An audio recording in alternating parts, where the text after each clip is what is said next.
صحابہ ستاروں کی مانند ہیں، ان میں سے جس کی بھی اقتدا کرو گے جنت میں جاؤ گے۔ صحابہ خدا کے چنیدہ افراد ہیں۔ ایک مکتب جسے مکتب صحابہ کہا جاتا ہے، اہل بیت کی اقتدا کو چھوڑ کر، اہل بیت کی اطاعت کو اور اس کی پیروی کو چھوڑ کر جو رسول اللہ کی وصیت تھی اسے پس پش ڈالتے ہوئے صحابہ کے پیچھے چل پڑا۔ ابھی صحابہ کے پیچھے چلنے کا کیا نتیجہ نکلتا ہے اور کیا اس کا انجام ہوتا ہے، مفتی مکی حجازی صاحب کا یہ ذرا کلپ آپ ملاحظہ فرمائیں۔ میں تمہارے ساتھ جمع کر کے افطار کیا کرتا ہوں۔ انہوں نے کہا جی میں ایک عذاب میں مبتلا ہوں۔ وہاں سے امام اللہ اکبر کہتا ہے اور یہ جمع شروع کر دیتا ہے۔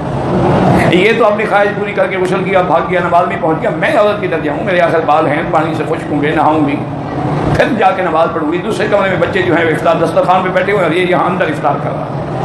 یہ جو خاتون کی شکایت ہے اور یہ جو مکتب صحابہ کے ماننے والے اس شخص کا کام ہے، یہ اس نے کوئی اپنی طرف سے اجتہاد نہیں کیا، بلکہ یہ عیناً صحابہ کی سنت پہ عمل کر رہا ہے۔ مکی حجازی صاحب کہتے ہیں کہ نہیں جناب، کسی صحابی نے یہ کام انجام نہیں دیا۔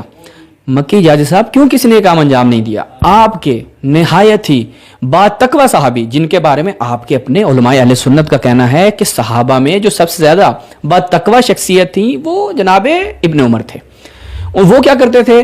چلتے ہیں یہی جو کام جو وہ شخص کرتا تھا اپنی بیوی کے ساتھ، اور اس کی بیوی کی شکایت مکی حجازی صاحب کو آئی، وہ اجتہاد نہیں بلکہ صحابہ کی سنت تھی۔ کیسے تھی؟ ملاحظہ فرمائیں المعجم الکبیر۔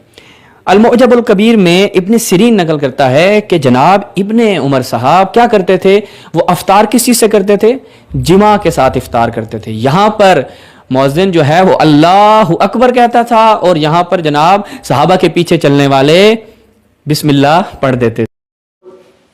میں دسیا گیا بکھر دے میراسی نے پھر ڈول کٹیا، اور جڑا کٹیا نے ڈول میں ہونی انشاءاللہ ایدا جواب دے دینا۔ حضرت عبداللہ بن عمر رضی اللہ تعالیٰ عنہ کے اوپر جو اس نے تان وارد کرنے کی کوشش کی ہے، اس کا جواب بھی دیں گے، لیکن اس سے پہلے ان کی روایت، ان کی کتاب، ان کی بوتھی اور پھر ان کی جوتی اور توسی کی جوتی اور ان کی بوتھی ان کو پڑھنے والی ہے، اور ہم ان کو بتاتے ہیں کہ عبداللہ بن عمر رضی اللہ تعالیٰ عنہ کے متعلق تو تم نے زبان درازی کی ہے، تم نے کہا کہ صحابی کا نجوم جو روایت ہے اس کے اوپر عمل کریں اور جس صحابی کے پیچھے چلیں گے، یہ سب ان کے مولوی چکر دیتے ہیں، اس لیے کہ یہ روایت ایک تو ہمارے نزدیک صحیح نہیں ہے، اس پہ بہت کلام ہے، لیکن یہ چونکہ الگ ایک عنوان ہے، اس پہ ہم کسی وقت بات کریں گے۔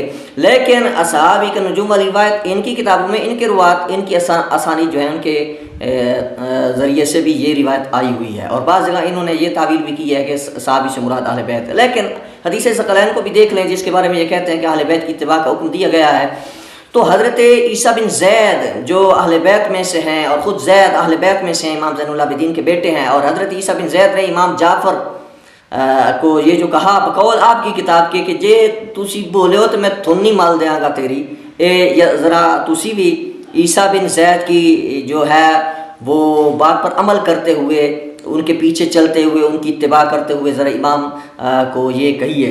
اور جو انہوں نے کہا یہ تو بھاگ جائیں گے امام جعفر کے بارے میں، یہ جو انہوں نے جملہ بولا، اور کئی جملے بولے کافی کے اندر، یہ روایت آپ پڑھ لیں، بڑی تفصیلی یہ روایت ہے۔ اور حضرت زید نے حضرت امام باقر کو جو یہ کہا کہ امام وہ نہیں ہوتا، امام تم نہیں ہو ہم ہو، امام وہ نہیں ہوتا جو پردوں کے پیچھے چھپا ہو، ذرا آپ بھی اپنے امام کو پردے کے پیچھے چھپا ہوا کہو، حضرت زید کے پیچھے چلو، یا حضرت زید کو کے اوپر فتویٰ لگاؤ، وہ اسی طرح والا فتویٰ لگاؤ۔ تو اہل بیت کے بے شمار لوگوں نے دوسروں کے متعلق ایسے سخت جملے کہے ہوئے ہیں جو تم نہیں کہو گے، یہ ایک ہم نے نمونہ پیش کیا ہے۔ اب آتے ہیں اس روایت کی طرف، جو روایت ہم الزاماً پیش کرنا چاہتے ہیں، اور اسی طرح کی ہے کہ روزہ دار کے متعلق، جو افطار کے متعلق وہ کیسے افطار کرتے ہیں، امام آپ کے کیسے افطاری کا حکم دے رہے ہیں، ذرا آپ بھی ذرا اس کو سماعت فرمائیں۔ اس کو تہذیب الاحکام میں توسی نے نقل کیا، استبصار میں اس کو توسی نے نقل کیا، اور کیا کہتے ہیں کہ کہتے ہیں قال سألت ابا عبداللہ علیہ السلام، امام جعفر سے ایک شخص نے پوچھا، سوال کیا گیا، عن رجل کلم امرأته فی شہر رمضان وهو صائم، کہتے ہیں کہ ایک شخص نے سوال کیا کہ اگر کوئی شخص اپنی بیوی سے بات کرے، میاں بیوی کے درمیان کی جو باتیں ہوتی ہیں، خفیہ باتیں جو ہوتی ہیں، وہ بات اگر کرے، اگرچہ وہ صائم و روزہ ہو، رمضان کے مہینے میں اگر ایسا کرے تو اس میں تو کوئی بات تو نہیں ہے، اگر اپنی بیوی کے ساتھ کوئی ایسی بات کرے، تو امام فرماتے ہیں قال علیہ علیہ شیء، اس میں کوئی حرج نہیں ہے، یہ کوئی ایسی بات نہیں ہے کہ یہ منع ہو، تو امام نے یہ فرمایا۔ اب سائل نے یہ پوچھا تھا کہ اگر بیوی کے ساتھ کوئی خفیہ بات کرتا ہے مرد رمضان کے اندر روزہ کی حالت میں تو اس کے بارے میں بتائیے. تو امام نے مزید اس پہ کمنٹ کیا ہے. وہ کمنٹ آپ امام کا ذرا دیکھیے کہ آپ تو عبداللہ بن عمر کے متعلق یہ جو بکر کا براسی بھونک رہا ہے نا, یہ دیکھیں کہ بقول آپ کی کتاب کی, آپ کی حدیث کے توسی کے بقول آپ کے امام نے کیا فرمایا ہے.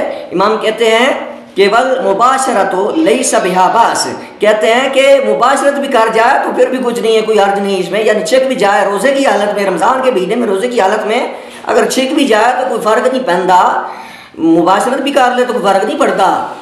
آپ تو کہتے ہیں کہ افطار کے وقت عبداللہ بن عمر کی بات کر رہے ہیں نا, یہ روزے کی حالت میں جو چھکنے کی بات کی ہے یہ آپ کے امام نے کی ہے. ذرا اس کو دیکھو, پہلے ایک کوڑا گھٹ پڑھو نا, پہلے اپنی کتاباں ویکھ ہیں. اب یہ تمہاری بوتھی اور یہ تمہاری جوتی ہم نے تمہارے بوتھی پہ پھیر دی ہے. اب آگے چلیے, اب آتے ہیں حضرت عبداللہ بن عمر رضی اللہ تعالیٰ عنہ والی روایت کی طرف. اس کو امام طبرانی نے نقل کیا اور اس میں یہ بھی نہیں ہے کہ وہ جیسا کہ مکی کا انہوں نے حوالہ دیا کہ وہ کہتے ہیں کہ ایک شخص ایسا کرتا تھا, کہ یہ ہر روز کی بات نہیں, یہ کبھی کوئی ایسی بات ہوئی. کیونکہ اس کی وجہ یہ بھی ہے کہ ابن سیرین جو ہیں وہ انہوں نے حضرت عبداللہ بن عمر رضی اللہ تعالیٰ عنہ سے مرسلات جو ہیں نقل کی ہیں, اور 2 حدیثیں ان سے انہوں نے سنی ہیں. سوالات ابی داود میں ہے کہ 30 ان سے مرسلات, اور اس کے علاوہ 2 روایتیں انہوں نے ابن عمر سے سنی ہیں. اور یہ واقعہ یہ روایت انہوں نے ابن عمر سے نہیں سنی. تو جو اس موقع پر موجود نہیں ہے تو اس کو کیا معلوم کہ میاں بیوی کے درمیان کیا بات ہوئی ہے, ہوئی تھی یا نہیں ہوئی تھی. لیکن تمہارے امام کا کلام اللہ ہے, کافی میں یہ حدیث ہے. تو تم کلام اللہ جو تمہارا ہے نا, اس کلام اللہ کے مقابلے میں کلام اللہ ہماری کتاب سے پیش کرو. یہ ابن عمر کی وہ روایت جو صحیح بھی نہیں ہے, ابن سیرین کی وجہ سے بھی یہ مرسل ہے. دوسرا یہ کہ یحییٰ بن حماد کا ابن یحییٰ سے سما بھی دکھائیں آپ, اس کی سند کو اصولی طور پہ اتصال سند ثابت کرے. اور حیثمی وغیرہ نے صحیح کہہ دیا تو اس سے صحیح نہیں ہوتا, اصولی طور پہ یہ روایت صحیح نہیں ہے.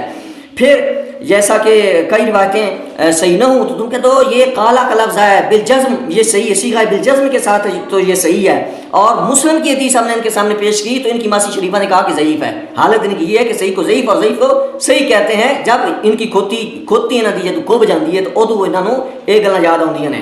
آپ اس روایت کو اس طرح سے صحیح بھی کریں کہ اصولی طور پہ صحیح ہو اور یہ صحیح بھی ہو بالفرض, تو پھر بھی ابن عمر رضی اللہ تعالیٰ عنہ یا کسی کا یہ بلکہ اپنی بیوی کے ساتھ افطار کے وقت وہ جمع کرتا ہے تو اس کو کوئی بھی حرام نہیں کہتا. کسی بھی دربار تے جا کے اپنے چرسی کسی بھنگی کو کسی ملنگ کو بھی جا کے پوچھنا کہ میاں اپنی بیوی نال افطار کے وقت جو ہے روزے کی حالت میں وہ نہ ہو, افطار ہو چکا ہو تو وقت ہو چکا ہو تو اس میں کیا وہ اپنی بیوی کے ساتھ جمع کر سکتا ہے, تو کوئی بھی چرسی بھی آپ کو یہ نہیں کہے گا.